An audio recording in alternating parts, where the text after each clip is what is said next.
How's it going, everybody? It's your host Tetris Shots here, and people, we have huge news. Dragon Ball Super is back, baby. In the Toei Animation Twitter account, there has been an official announcement that there will be a new Dragon Ball Super movie in 2022. Now, all this information was leaked by, I believe, by UK or European website a couple days ago. And it was supposed to be a big surprise by May 9th, as May 9th is Goku Day, but it got leaked and it was trending all over Twitter and other social media platforms. Now, this isn't too surprising, or at least to me, as from the Broly movie, Toei made an absurd amount of profit from it, as the budget was $8.5 million, and also at the cost for marketing, which marketing a movie typically costs the same as the budget of the film, so slap another $8.5 million on top of that, and so by doing the quick maths, they needed to make at least $17 million to break even, and they instead exceeded that and made over $120 million worldwide in the box office. And the other two Dragon Ball films are nothing to look over either. Now, we don't know much of the details about the movie yet, but we did get a message from the original creator of Dragon Ball, Akira Toriyama. An all-new movie since Dragon Ball Super Broly is currently in the making. Just like the previous movie, I'm heavily leading the story and dialogue production for another amazing film. I really shouldn't talk too much about the plot yet, but be prepared for some extreme and entertaining bouts, which may feature an unexpected character. We'll be charting through some unexplored territory in terms of visual aesthetics to give the audience an amazing ride. So I hope everybody will look forward to the new movie. After reading all this, the one that stands out the most is where it says, which may feature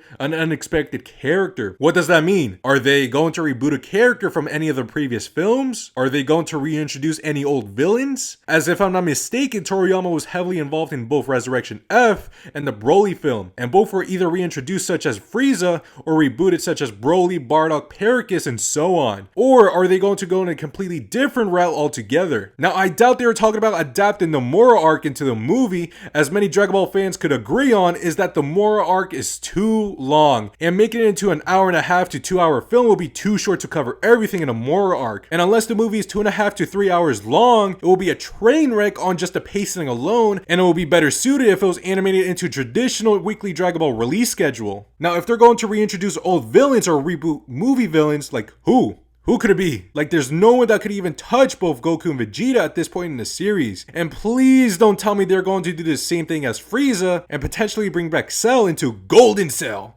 or reboot Cooler and making him into Golden Cooler. Please don't make this happen. Don't get me wrong, I love both Cell and Cooler, but I don't want to see them getting a big amp out of nowhere just for the sake of a story, like Frieza for instance. In Broly's case, you could sort of get away with that, as Broly is supposed to be a legendary Super Saiyan that appears every 1,000 years and was even hyped up in early Dragon Ball Z. So I guess that gets a pass, but I can't say the same thing to the other villains if they go down this route. Or they go to a completely different direction and build a story around the Saiyans and maybe even bring back Bardock, or maybe even Yamoshi. For some of you that don't know or simply forgot, Yamoshi was an ancient Saiyan who supposedly was the first Super Saiyan. Also, they could mean by unexpected character on they could give more spotlight like Gohan or the other Z fighters, as they were just left out in the Broly film. Or they could go more in depth in the other 4 universes that were left out in the Tournament of Power, or maybe the potentially other 6 universes that were originally erased by Zeno, but only if those universes were brought back in a Tournament of Power with the Super Dragon Balls, instead of just the ones that were erased in the Tournament of Power. Maybe even go to a Fallen Angel route,